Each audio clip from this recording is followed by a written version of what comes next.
சூர்யாவுக்கு நேரம் சரியில்லையா என்னன்னு தெரியல. அவர் தொடர்ந்து கங்குவா இந்த மாதிரி தோல்வி படமாக கொடுத்துட்டு வர்றாரு. ஒரு சீன் கூட நம்ம மனசில் ஒட்டவே கிடையாது. படம் பார்க்குறப்போ பூஜா ஆக்டருக்கும் சூர்யாவுக்கும் சம்மந்தமே இல்லை. ஒரு சீன் கூட லவ் சீன் நம்ம மனசில் ஒட்டவே கிடையாது.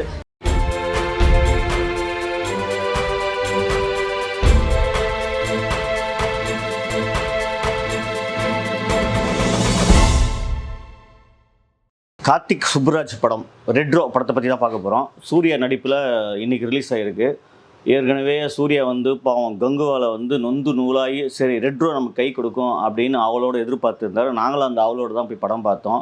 படம் பார்க்குறப்ப படத்தோட கதை என்னன்னு பார்த்தீங்கன்னா, ஒரே லைனில் சொல்ல போனால் ஒரு அந்தமான் தீவில் ஒரு அடிமை வாழ் மக்கள் சிரிப்பே தெரியாமல் ராஜா கிட்ட அடிமையாக வாழ்ந்துட்டுருக்காங்க. அந்த பரம்பரையாக அடிமையாக இருக்கிறாங்க. அதுலேருந்து ஒரு குழந்தை தப்பிச்சு அந்த ஊரை மறுபடியும் சிரிக்க வைக்கிறது தான் அந்த படத்தோட கதை. அந்த குழந்தை தப்பிச்சு வந்த குழந்தை யாருன்னு பார்த்தீங்கன்னா நம்ம சூர்யா தான். எங்கே தப்பிச்சு வர்றாரு அப்படின்னா தமிழ்நாட்டுக்கு தப்பிச்சு வந்துடுறாரு.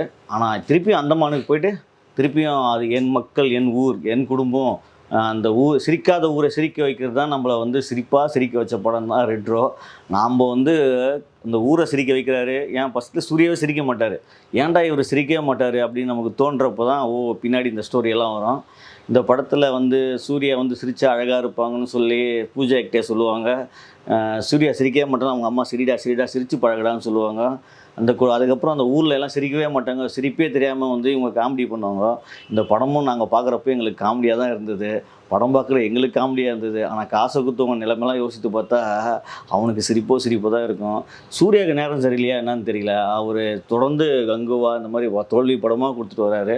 இந்த படத்துலேயும் சரி சூர்யா ஏதாவது ஒரு இந்த படம் நமக்கு பிடிக்கும். ஏன்னா கார்த்திக் சுப்புராஜுக்கு ஒரு ரசிகர் கூட்டம் இருக்குது, சூர்யாவுக்குன்னு ஒரு ரசிகர் கூட்டம் இருக்குது. கார்த்திக் சுப்புராஜ் ஒரு நல்ல படங்களை கொடுத்தவர். அந்த மாதிரி சூர்யாவுக்கு சும்மா கொஞ்சம் அப்படியே ஸ்க்ரீன் பிளே கதை இதெல்லாம் மெருகேற்றி தலைவனை வேறு லெவல் காமிக்கிறேன். ஏன்னா நம்ம ட்ரைலர் பார்க்குறப்ப பார்த்தீங்கன்னா எங்களுக்கு ரொம்ப நல்லா இருந்தது ட்ரைலரு.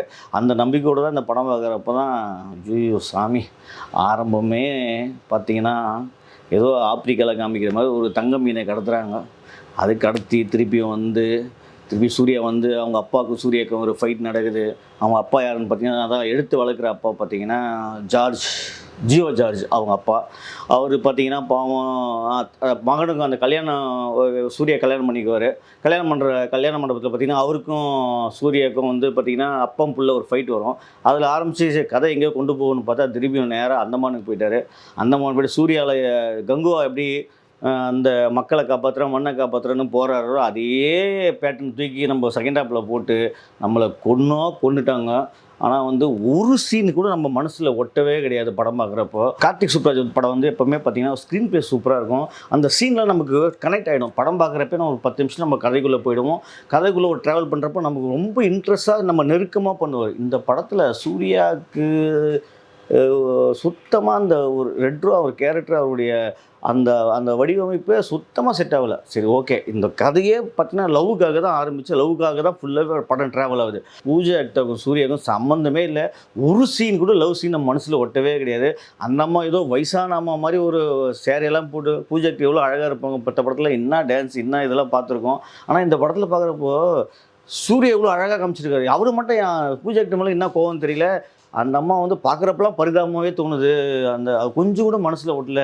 ஆனவனும் இந்த சின்ன பிள்ளை சண்டை போட்டு பிரிகிற மாதிரி ஆனவனை நீ சண்டை போடுற, நீ உனக்கு சண்டையை விட மாட்டேன்னு விட்டு போயிடுறாங்க. இதே ஒரு 3 சீன் வருது. இந்த லவ்வுக்காகவே 3 சீனு. நீ எல்லாத்தையும் விட்டு ஏன்னா இந்த பக்கம் பல ரவுடியும் சுற்றுறானுங்க. அவர் கத்தி மேலே நடக்கிறாரு. அவரை போய் விட்டுருனா நமக்கே கடுப்பாகுது. ஏமா நீ தெரிஞ்சு பேசுறியா தெரியாமல் பேசுறியா, இந்த கதை எவன்டா எழுதுனா அப்படின்னு சொல்லி நமக்கு ரொம்ப கஷ்டமாக இருந்தது. அது கார்த்திக் சுப்புராஜ் தான் எதிர்ப்பார்னு வச்சுங்க. ஆனால் இருந்தாலும் இந்த சீன்லாம் பார்க்குறப்போ இதெல்லாம் ஒரு பைத்தியக்காரத்தனமாக இல்லையா நமக்கு.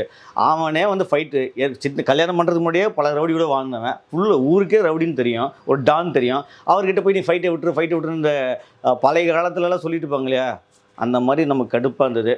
சரி ஓகே, ஊருக்கு வரவர் அப்போ தான் ஃபஸ்ட்டு அம்மாவை பார்க்குறாரு, அப்பாவை பார்க்குறாரு. பக்கத்தில் ஒரு தங்கச்சின்னு ஒன்று இருக்குது. உண்மையிலே அது ஜூனியர் ஆர்டிஸ்ட் டைரக்டர் எழுதுனார்ல, தங்கச்சி அம்மா நல்லா இருக்கியாம்மா அப்படின்னு ஒரு பாசமாக ஒரு வார்த்தை கூட பேசலை. படம் பார்க்குறப்ப நமக்கு ஒரு அம்புக்காக இருந்தது. என்னையா சீன் பண்ணுறீங்க நீங்கள் அப்படின்னு. கார்த்திக் சுப்புராஜ் படமாக அது ஒவ்வொரு சீனுக்குமே ஒரு உயிரோட்டம் இருக்கும். ஒவ்வொரு சீனுமே நமக்கு அந்த ஒவ்வொரு கேரக்டர் ஒரு லிங்க் இருக்கும். ஆனால் இதில் சுத்தமாக சூர்யா மேலே ஃபுல் ஃபோக்கஸை வச்சு இந்த படத்தை கெடுத்து நொந்து நூலாக்கி வச்சுருக்காரு. சந்தோஷ் நாராயண மியூசிக் ஃபஸ்ட்டு நல்லா இருந்தது. ஆரம்பத்தில பார்த்தீங்கன்னா, அந்த கல்யாண மண்டபம், அப்படியே சூர்யா காமிக்கிறப்ப அந்த ஸ்டைலு, இந்த ஜெயிலுக்குள்ள அதெல்லாம் நல்லா இருந்தது. அதுக்கப்புறம் மனுஷன் இதான் தூங்கிட்டாரா என்னன்னு தெரியல. படு மொக்கையா போட்டு வச்சிருந்தாரு மியூசிக்கு. கேமராவுக்கு ஓகே பரவால்ல நல்லா இருந்தது. அதே மாரி இந்த சந்தோஷ் நாராயண மியூசிக் இப்ப என்னன்னு தெரியல, எல்லாம் ஒரு பேட்டர்னா போயிடுச்சுன்னு நெனைக்கிறேன்.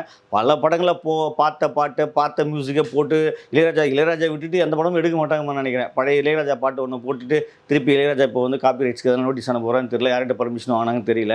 அதே மாரி ஃபர்ஸ்ட்டு கொஞ்சம் நல்லா இருந்த மியூசிக்கு அதிர பழசாயிடுச்சு செகண்ட் ஹாஃப்ல. மத்தபடி கார்த்திக் சுப்புராஜ் படம்னாவே என்னன்னா, இவரு அந்தமான், நிக்கோபார்லாம் சுத்தின்னு அப்படியே ஃபாரின் கண்ட்ரிலாம் போயிட்டு அப்படியே வந்து இந்த ஜெகமே தந்திரம் படம் பார்த்தீங்கன்னா, அது மாரி தான் இருக்கும். அதே மாரி தான் இந்த படத்த ஜ ஜெகமே தந்திரம் அளவுக்கு நொந்து நூலாக்கி வச்சிருக்காரு.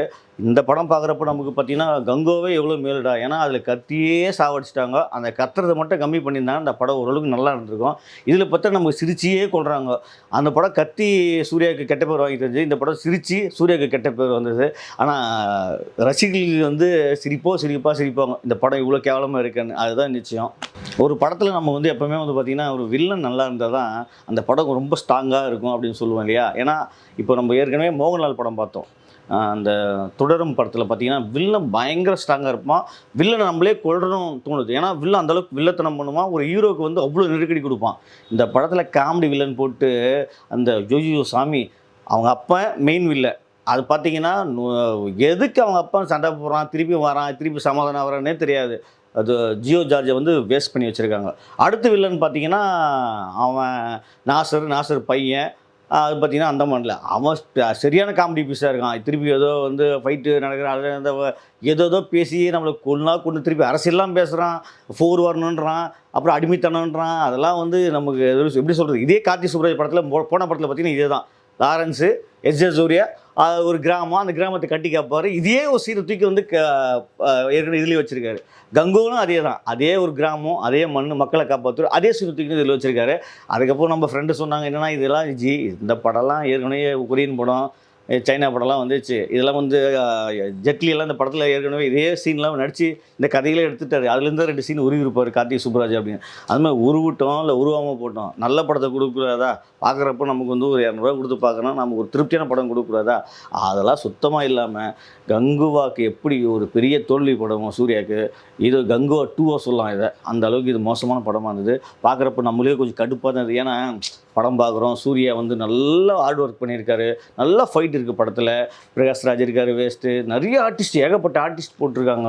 திருப்பியும் அதையே அடிமைத்தனம், இவன் அடிமையை வச்சுருந்தான், அவன் அடிமையை வச்சுருந்தான், ஏன் புள்ள காணாம போயிட்டான், திருப்பி வந்து அவன் பழி வாங்குவான். இதெல்லாம் அப்பா சாமி, எம்ஜிஆர் காலத்துலேருந்து இந்த காலம் வரையும் இந்த பேட்டனை மாற்றாமல் கார்த்திக் சுப்புராஜ் பண்ண படு மொக்க படங்களில் இது ஒரு படம்.